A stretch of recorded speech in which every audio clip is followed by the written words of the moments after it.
हनुमान ते परसा कर पुण्य कीन प्रणाम। राम काजो कीने बिनु मोहि कहाँ विश्राम। हनुमान जी ने उसे हाथ से छू दिया, फिर प्रणाम करके कहा, भाई श्री रामचंद्र जी का काम किए बिना मुझे विश्राम कहाँ। जात पवन सुत देव देखा, जाने कहूँ बल बुद्धि विशेषा। सुरसा नाम यहिन के माता, पठैया आए कही ते बाता। आजो सोर मोहि दीन यारा, सुनत वचन कह पवन कुमारा। राम काजो करे फिर में आओ, सीता कहे शोधे प्रभु सुनाओ। देवताओं ने पवन पुत्र हनुमान जी को जाते हुए देखा। उनकी विशेष बल बुद्धि को जानने के लिए परीक्षार्थ उन्होंने सुरसा नाम की सर्पों की माता को भेजा। उसने आकर हनुमान जी से यह बात कही, आज देवताओं ने मुझे भोजन दिया है। यह वचन सुनकर पवन कुमार हनुमान जी ने कहा, श्री राम जी का कार्य करके मैं लौट आऊं और सीता जी की खबर प्रभु को सुना दूं। तब तब बदन पेटी आई, सत्य कहो मोहि जान दे माए। कवने ओ जतन दे नहीं जाना, ग्रससी न मोहि कहे ओ हनुमाना। जो जन भरते ही बदनो पसारा, कपितनु कीन दो गुण विस्तारा। सोर है जो जन मुख थे ठयो, तुरत पवन सुत बत्तीस भयऊ। तब मैं आकर तुम्हारे मुंह में घुस जाऊंगा, तुम मुझे खा लेना। हे माता, मैं सत्य कहता हूं, अभी मुझे जाने दे। जिस किसी भी उपाय से उसने जाने नहीं दिया। तब हनुमान जी ने कहा, तो फिर आप मुझे खा क्यों न ले। उसने योजन भर 400 कोस में मुंह फैलाया। तब हनुमान जी ने अपने शरीर को उससे दूना बढ़ा लिया। उसने 16 योजन का मुख किया। हनुमान जी तुरंत ही 32 योजन के हो गए। जस जैसे सोर सा बदनो बढ़ावा, सासु दून कपि रूप दिखावा। सतयोजन ते आनन कीना, अतिल गुरूप पवन सुतलीना। मंगल भवन मंगल हारी, द्रवहु सुदशरथ अजिर विहारी।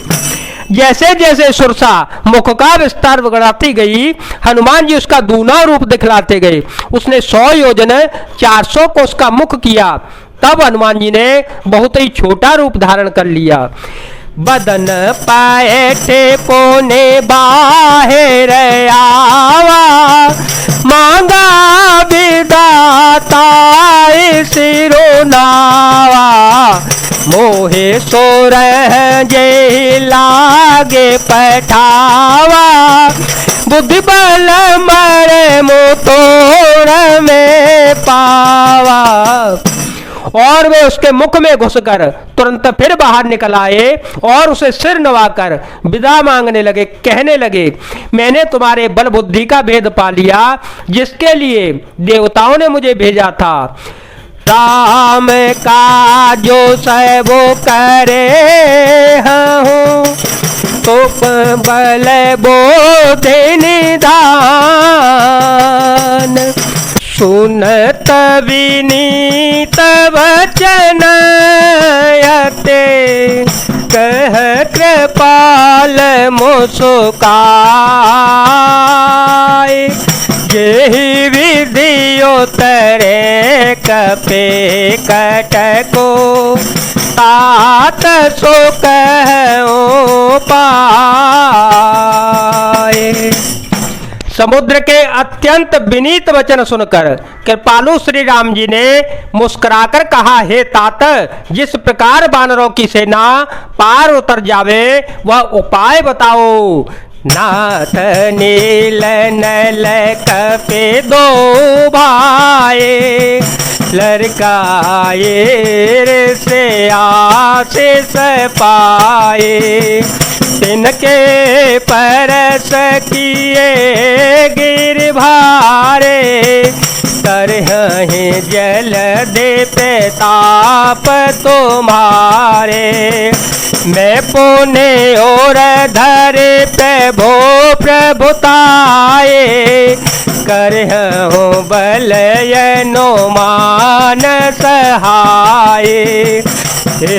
देनाथ पायो दे बधाए जे यह सो जसो लोकते हो गाए। समुद्र ने कहा, हे नाथ, नील और नल दो बानर भाई हैं, उन्होंने लड़कपन में ऋषि से आशीर्वाद पाया था। उनके स्पर्श कर लेने से ही भारी से भारी पहाड़ भी आपके प्रताप से समुद्र में तैर जाएंगे। मैं भी प्रभु की प्रभुता को हृदय में धारण कर अपने बल के अनुसार जहां तक मुझसे बन पड़ेगा सहायता करूंगा। हे नाथ, इस प्रकार समुद्र को बनाइए जिससे तीनों लोकों में आपका सुंदर यश गाया जावे। ईश्वर मम उतर तटवासे हतहु नाथ कल नर घरासे। सुन कृपाल सागर मन पीरा तुरत ही हरे राम रन धीरा। सुन कृपाल सागर मन पीरा तुरत ही हरे राम रन धीरा। देखे राम बल पौरुष भारे हर से पायो ने दे भयो सुखारे। सकल चरित कहे प्रभु हे सुनावा चरण बंदे पाथो दे से धावा। इस बाण से मेरे उत्तर तट पर रहने वाले पाप के राशि दुष्ट मनुष्यों का वध कीजिए। कृपालु और श्री रणधीर श्री राम जी समुद्र के मन की पीड़ा को सुनकर उसे तुरंत ही हर लिया, अर्थात बाण से उन दुष्टों का वध कर दिया।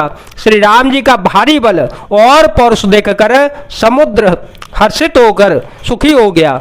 उसने उन दुष्टों का सारा चरित्र प्रभु को कह सुनाया, फिर चरणों की वंदना करके समुद्र चला गया। निज भवन गवने उसे दूसरे रघुपते यह मत पायो। यह चरित कले मल हर जथामते दास तुलसी गायो। सुख भवन संशय समन दवन विषादर गोपते गुण गना।